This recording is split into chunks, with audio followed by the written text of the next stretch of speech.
தொடர்ந்து விரைவுச் செய்திகளை பார்க்கலாம்.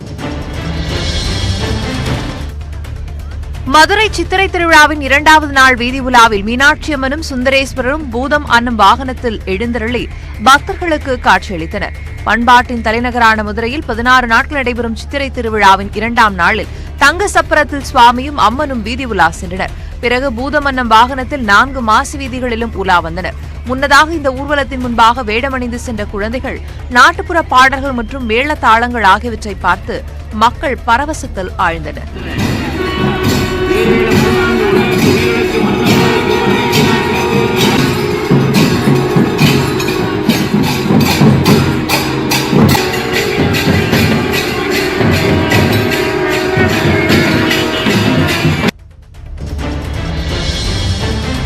சென்னையில் நடைபெற்ற திருமண நிகழ்ச்சியில் முதலமைச்சர் மு.க.ஸ்டாலின் நடிகர் விஜய் சந்திப்பு நிகழ்ந்துள்ளது. பீஸ்ட் திரைப்படத்தில் இஸ்லாமியர்களை பயங்கரவாதிகளாக சித்தரித்துள்ளதாக கூறி திரைப்படத்தை வெளியிடக்கூடாது என எதிர்ப்புகள் வலுத்து வருகின்றன. இந்த சூழலில் தயாரிப்பாளர் கல்பாத்தி அகோரம் இல்ல திருமண விழா சென்னை திருவான்மையூரில் நடைபெற அதில் நடிகர் விஜய் கலந்து கொண்டார். அப்போது நிகழ்ச்சிக்கு வருகை புரிந்த முதலமைச்சர் ஸ்டாலினை சந்தித்த விஜய் அவருக்கு வணக்கம் செலுத்தி கைகுலுக்கினார். இது தொடர்பான புகைப்படங்கள் தற்போது வெளியாக இணையத்தில் அதிகமாக பகிரப்பட்டு வருகிறது. அரசியல் தலைவர்கள் உள்ளிட்ட யாரையும் பொதுவெளியில் விமர்சிக்க கூடாது என விஜய் மக்கள் இயக்க நிர்வாகிகளுக்கு உத்தரவிடப்பட்டுள்ளது. இது தொடர்பாக விஜய் மக்கள் இயக்க நிர்வாகி புசி ஆனந்த் வெளியிட்டுள்ள அறிக்கையில், அரசு ஊழியர்கள், அரசியல் தலைவர்கள் உள்ளிட்ட எவரையும் எக்காலத்திலும் விமர்சித்து பத்திரிகை, இணையதளம் உள்ளிட்டவைகளில் பதிவிடவும், மீம்ஸ் உள்ளிட்டவைகளை வெளியிடவும் கூடாது என தெரிவிக்கப்பட்டுள்ளது. இதை மீறி செயல்படுபவர்கள் இயக்கத்தை விட்டு நீக்கப்படுவதுடன் அவர்கள் மீது சட்ட நடவடிக்கை எடுக்கப்படும் என்றும் எச்சரிக்கை விடுக்கப்பட்டுள்ளது. செல்போனில் தொடர்ச்சியாக கேம் விளையாடியதில் 17 வயது மாணவன் மனப்பிறழ்வு நோயால் பாதிக்கப்பட்ட சம்பவம் அதிர்ச்சியை ஏற்படுத்தியுள்ளது. நெல்லை அரசு மருத்துவக் கல்லூரி மருத்துவமனையில் கடந்த 4ஆம் தேதி நள்ளிரவு மனப்பிறழ்வு நோயால் பாதிக்கப்பட்ட 17 வயதான மாணவன் சிகிச்சைக்காக அனுமதிக்கப்பட்டார். அவரது செய்கைகள் செல்போனில் கேம்ஸ் விளையாடுவது போலவே நேரிலும் செய்தது அங்கிருந்தவர்களை அதிர்ச்சி அடைய வைத்துள்ளது. அத்துடன் மாணவர்களிடையே செல்போன் கேம்ஸ் தொடர்ச்சியாக விளையாடுவதால் ஏற்படும் பாதிப்புகள் குறித்து மிகப்பெரிய விழிப்புணர்வை ஏற்படுத்த வேண்டிய அவசியத்தையும் உணர்த்தியுள்ளது. இதனிடையே நள்ளிரவில் சிகிச்சைக்காக அனுமதிக்கப்பட்ட மாணவர் அதிகாலை வேளையில் மருத்துவமனையிலிருந்து தப்பிச் சென்றுள்ளார். பொறியியல் மாணவர் சேர்க்கைக்கான ஜேஇயின் மெயின் தேர்வு நடைபெறுவதாக இருந்த தேதியில் வேறு சில தேர்வுகளும் நடைபெற இருப்பதால் ஜேஇஇ தேர்வு தள்ளி வைக்கப்படுவதாக தேசிய தேர்வு முகமை அறிவித்திருக்கிறது. அதன்படி இம்மாதம் நடைபெறுவதாக இருந்த ஜேஇஇ மெயின் முதற்கட்ட தேர்வு வருகிற ஜூன் 20 முதல் 29 தேதி வரை நடைபெறும் என்று தெரிவிக்கப்பட்டிருக்கிறது. அதேபோல மே 24 முதல் 29ஆம் தேதி வரை நடைபெறுவதாக இருந்த ஜேஇஇ மெயின் 2ஆம் கட்ட தேர்வு ஜூலை 21ஆம் தேதி முதல் 30ஆம் தேதி வரை நடைபெறும் என்றும் தேசிய தேர்வு முகமை அறிவித்திருக்கிறது. மத்திய பிரதேச மாநிலத்தில் கடந்த 2 நாட்களில் யானை தாக்கி 5 பேர் உயிரிழந்தது அதிர்ச்சியை ஏற்படுத்தியுள்ளது.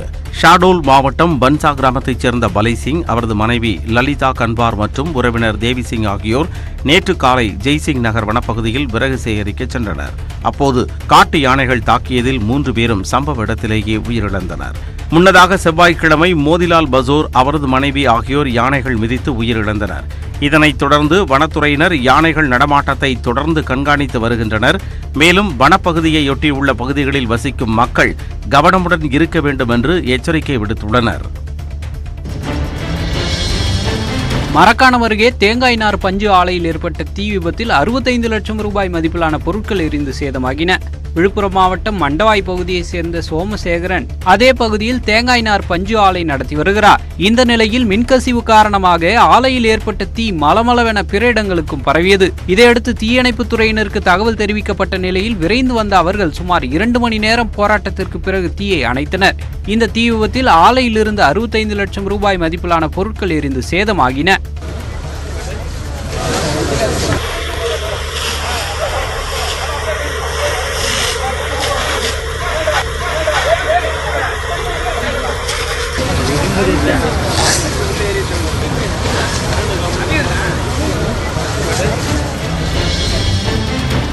பணியில் இருக்கும் காவலர்களை அரசியல் கட்சியினர் மிரட்டும் செயலை ஏற்க முடியாது என்று கூறி திமுக கவுன்சிலரின் கணவருக்கு முன்ஜாமீன் தர சென்னை மாவட்ட அமர்வு நீதிமன்றம் மறுத்துள்ளது. சென்னை ராயபுரம் 51வது வார்டு திமுக கவுன்சிலர் நிரஞ்சனாவின் கணவர் உள்ளிட்ட 5 நடு ரோட்டில் வாகனங்களை நிறுத்தி மது அருந்தியதாகவும் அதனை கண்டித்த வண்ணாரப்பேட்டை காவலர்களை மிரட்டியதாகவும் புகார் எழுந்தது. காவலர் தியாகராஜனின் புகாரின் பேரில் வண்ணாரப்பேட்டை போலீசார் ஜெகதீசன் உள்ளிட்ட 5 மீது 4 பிரிவுகளில் வழக்கு பதிவு செய்தனர். இந்த வழக்கில் முன்ஜாமீன் கோரி ஜெகதீசன் உள்ளிட்ட 4 சென்னை மாவட்ட முதன்மை அமர்வு நீதிமன்றத்தில் மனு தாக்கல் செய்தனர். இந்த மனுவை விசாரித்த நீதிபதி அல்லி, சம்பந்தப்பட்டவர்களுக்கு முன்ஜாமீன் வழங்கினால் அது சட்டம் ஒழுங்கை பராமரிப்பதில் பாதிப்பை ஏற்படுத்தும் என்று கூறி மனுவை தள்ளுபடி செய்து உத்தரவிட்டார். உணவு விநியோகிக்கும் நிறுவனங்களான ஸ்விக்கி மற்றும் ஜொமேட்டோவின் செயலிகள் நாடு முழுவதும் திடீரென முடங்கின. ஆன்லைன் ஆர்டர் மூலம் உணவு டெலிவரி செய்யும் குறிப்பிட்ட செயலிகள் மூலம் லட்சக்கணக்கான மக்கள் தினசரி உணவுகளை ஆர்டர் செய்கின்றனர். இந்த நிறுவனங்களில் ஆயிரக்கணக்கான இளைஞர்கள் பணிபுரிந்து வருகின்றனர். இந்நிலையில் தொழில்நுட்ப கோளாறு காரணத்தால் நாடு முழுவதும் ஸ்விக்கி மற்றும் ஜொமேட்டோ செயலிகள் ஒரே நேரத்தில் 1 மணி நேரத்திற்கும் மேலாக முடங்கின. இதனால் மதிய உணவை ஆர்டர் செய்ய முடியாமல் மக்கள் கடும் தவிப்பிற்கு ஆளாகினர். மண்வளத்தை காக்கும் அவசியத்தை வலியுறுத்தி கோவையில் ஈஷா சம்ஸ்கிருதி சார்பில் பிளாஸ்மாப் எனப்படும் நடன நிகழ்ச்சி நடைபெற்றது. கோவை ரயில் நிலைய நுழைவாயிலில் ஈஷா சம்ஸ்கிருதி மாணவர்கள் 40க்கும் மேற்பட்டோர் கலரையின் மூலமும் பிளாஷ்மாப் நடனத்தின் மூலமும் மக்களின் கவனத்தை ஈர்த்து மண்வளம் பாதுகாப்பு குறித்து விழிப்புணர்வு ஏற்படுத்தினர்.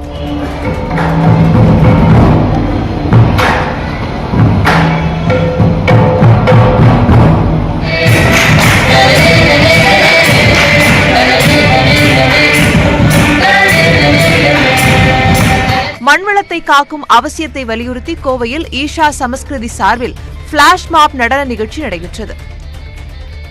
தொடர்ந்து பல்வேறு செய்திகளை பார்க்க இருக்கிறோம். குறிப்பாக கணவர் கட்டிய தாலி அம்மனுக்கு காணிக்கையாக செலுத்திய பெண்கள் நூதன வழிபாடு.